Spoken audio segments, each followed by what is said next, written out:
మనసులో యామిని, నవ్వవే నవ్వు, ఇప్పుడు అవకాశం నీది. ఏదో ఒకరోజు నాకు అవకాశం వస్తుంది. అప్పుడు చూపిస్తాను ఈ యామిని అంటే ఏంటో.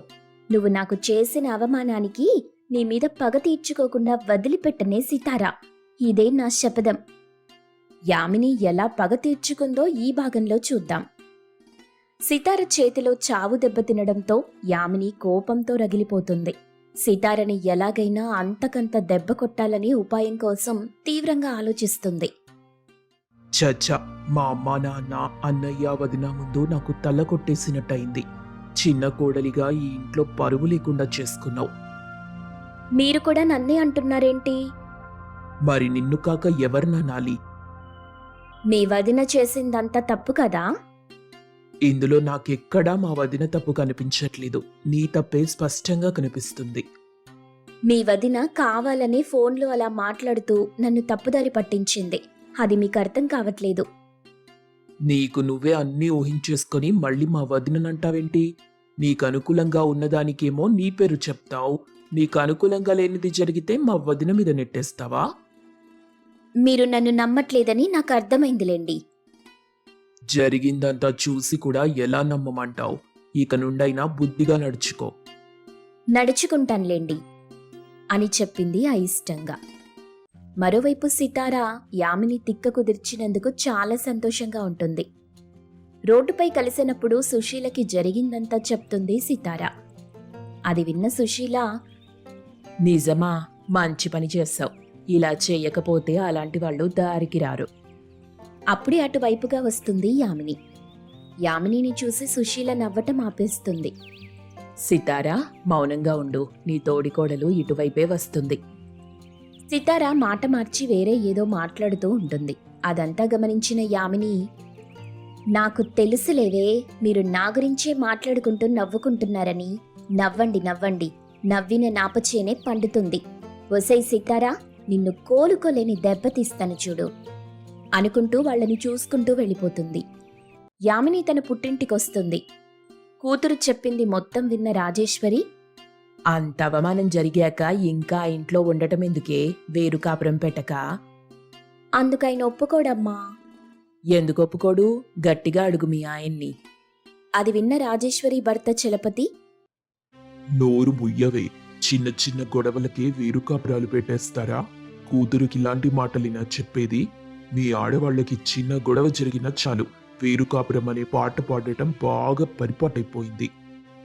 మరి లేకపోతే నా కూతురు అవమానాలు పడుతూ అక్కడే ఉండమంటారా? ఇప్పుడు మన అమ్మాయికి ఏమంత అవమానం జరిగిందని కేకలు వేస్తున్నావు? ఆడపిల్లకి పుట్టింటి తరువాత అత్తారిల్లే అండగా ఉండాలి. వేరు కాపురం పెడితే వీళ్ళకేం తెలుస్తుంది? సంసారం గురించి అత్తమామ దగ్గర ఉంటేనే మంచి చెడు తెలుస్తుంది. పనికి మాలిన మాటలు చెప్పి అమ్మాయికి లేనిపోని ఆలోచనలు పుట్టించకు అని చెప్పి కోపంగా అక్కడి నుండి వెళ్ళిపోతాడు. మీ నాన్న అలాగే అంటాడు లేవే. ఆయన మాటలేం పట్టించుకోకు. ఆయనకేం తెలుసు అత్తింట్లో తోడికోడళ్లతో మనకుండే బాధల గురించి? లేదమ్మా, నాన్న మాటల కోసం కాకపోయినా ఆ సితారపై నేను పగ తీర్చుకోవడానికైనా, దాన్ని దెబ్బతీయాలన్నా నేను ఆ ఇంట్లోనే ఉండి ఉమ్మడి కుటుంబంగా కలిసి ఉండాలి. అలా కాకుండా వేరు కాపురం పెడితే దాని ముందు ఓడిపోయానని నాకు నేనే ఒప్పుకున్నదాన్నవుతాను. అదంటే భయంతో వేరు కాపురం పెట్టానని నన్ను చూసి నవ్వుకుంటుంది. ఊళ్ళో ఇరుగు పొరుగు వాళ్లందరికీ అదే విషయం డప్పు వేసి నా పరువు తీస్తుంది. దానికి అవకాశం ఇవ్వకూడదు. సర్లే, నీ ఇష్టం. కానీ జాగ్రత్తే. జరిగిన దాన్ని బట్టి చూస్తే ఆ సితార చాలా తెలివైన దానిలాగా ఉంది. మనమనుకున్నంత అమాయకురాలైతే కాదు. అమ్మా, నా ముందు దాన్ని పొగడకే, నాకు చిర్రెత్తుకొస్తుంది. నేను దాన్ని పొగడట్లేదే, నీకు జాగ్రత్తలు చెప్తున్నాను. అది చేసిన దాన్ని బట్టి చూస్తే అది జిత్తుల మారి నక్క అని స్పష్టంగా అర్థమవుతుంది. అది జిత్తుల మారి నక్కైతే నేను దాని తలలో జేజమ్మని. నువ్వే చూస్తావుగా ముందు ముందు నా విశ్వరూపం. చూడవే, శత్రువుని దెబ్బతీయాలనుకున్నప్పుడు కొన్నిసార్లు పరిస్థితుల్ని బట్టి వాళ్ల తెలివిని కూడా ఒప్పుకోవాలి.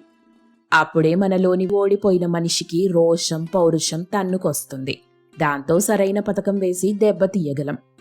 ఆ పని నేను చచ్చినా చెయ్యను. ఎట్టి పరిస్థితుల్లో నా తోడికోడల్ని పొగడలేను. ఈ రోజు నుండి అది నాకు తోడికోడలు కాదు, తోడేలు. అయినా ఎప్పుడైనా ఒక్కసారే మోసపోతాం గాని ప్రతిసారి కాదు కదమ్మా. దానికి యామిని దెబ్బ ఎలా ఉంటుందో రుచి చూపిస్తాను. మరీ అలా ఎక్కువగా ఊహించుకుంటే నువ్వే బోర్లా పడతావు, జాగ్రత్త. అసలు నువ్వు నా అమ్మవా లేక శత్రువువా? నాలో ధైర్యాన్ని సగం నువ్వే చెడగొడుతున్నావమ్మా. అది కాదే, ఆ సితారని తలుచుకుంటేనే భయమేస్తుంది. అలా అతిగా గొప్పలకు పోయి నువ్వీసారి మళ్ళీ దాని చేతిలో ఇంకేం చావు దెబ్బతింటావోనని నా భయం అంతే. ఆపు నీ అపశకునపు మాటలు.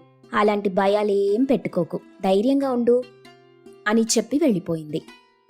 ఒకరోజు రాఘవ భార్యతో, సితారా, నిన్నొక విషయం అడుగుతాను, నిజం చెప్తావా?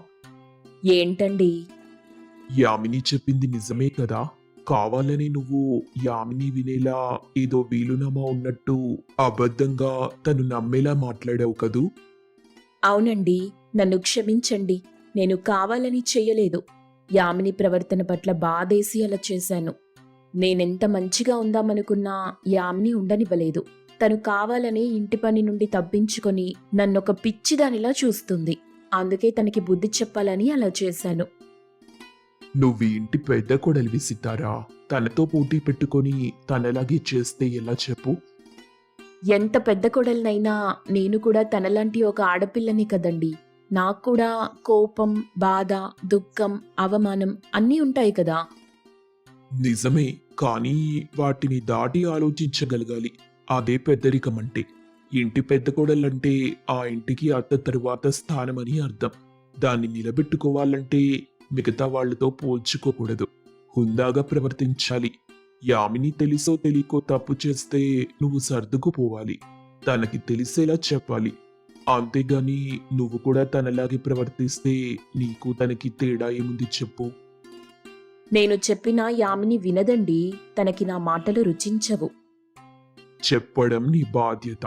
వినడం వినకపోవడం అనేది పూర్తిగా తన ఇష్టం. తోడికోడల మధ్య పోరు అత్తింటికి మంచిది కాదు. ఇంట్లో ప్రశాంతత ఉండదు. అందుకే ఎవరో ఒకరు పెద్ద మనసుతో సర్దుకుపోవాలి. అలాగేనండి, ఇక నుండి మీరు చెప్పినట్టే నడుచుకుంటాను. వేదవతి, చంద్రయ్య ఇద్దరూ కూర్చొని మాట్లాడుకుంటున్నారు. ఇన్నాళ్ళు చిన్న కోడలి గురించి ఏమో అనుకున్నాను గాని మరీ ఇంత కుళ్ళిపోతుందనుకోలేదు. కాని పెద్ద కోడలు మాత్రం చాలా మంచిది, బాధ్యత గలది. సర్లే, యామిని చిన్నపిల్ల. ఈ సంసారం బాధ్యతలు తనకి కొత్త. అందుకే తెలిసి తెలియక అలా చేస్తుంటుంది. వయసులో పెద్దదానివి, అన్నీ తెలిసిన దానివి, ఎంతో అనుభవం ఉన్నదానివి. నువ్వు కూడా వాళ్లలాగే ఆలోచిస్తే ఎలా చెప్పు? నా మతి మండ, నా పెద్దరికం కాకులెత్తుకుపోను. ఇలా ఆలోచించానేంటి? మీరు చెప్పింది నిజమేనండోయ్. మీ ఆడవాళ్ళు అంతే కదా మరి. ముందనేస్తారు, తర్వాత ఆలోచిస్తారు. అబ్బా, ఇంకా ఆపండి. దెప్పి పొడిచింది చాలు. పొరపాటున మీ చేతికి చిక్కానంటే ఇక అంతే, నోరేసుకొని పడిపోతారు. ఒకరోజు సితార యామిని దగ్గరికొచ్చింది. యామిని, నేను చేసిన దానికి నన్ను క్షమించు. తప్పో ఒప్పో జరిగిందేదో జరిగిపోయింది. ఇంటి కోడళ్ల మధ్య పోరు ఇంట్లో వాళ్ళకి మనశ్శాంతి లేకుండా చేస్తుంది. అందుకే ఇక నుండి మన మధ్య ఎటువంటి పోట్లాటలు, గొడవలు, పట్టింపులు వద్దు. ఇద్దరం కలిసిమెలిసి ఉందాం. ఇంటి పని కలిసికట్టుగా చేసుకుందాం. మంచి తోడికోడలుగా మెలుగుదాం. మనసులో యామిని, ఏంటి చేసిందంతా చేసి నన్ను అత్తగారు మామగారి ముందు నవ్వుల పాలు చేసి ఇప్పుడొచ్చి ఏమెరగనట్టు అన్నీ మర్చిపోయి బావుందామని అడుగుతున్నావా? సిగ్గు లేకుండా.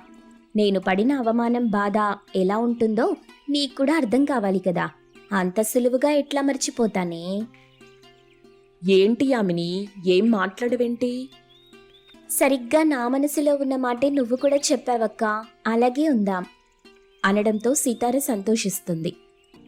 నువ్వు ఒప్పుకోవేమో అనుకున్నాను. ఇప్పుడు నా మనసుకి హాయిగా ఉంది. సమయం చూసి నమ్మించి నిన్ను చావు దెబ్బ కొడతానే, చూస్తూ ఉండు అని అనుకుంది యామిని తన మనస్సులో. ఆ రోజు నుండి ఇద్దరూ కలిసిమెలిసి పని చేసుకుంటుంటారు.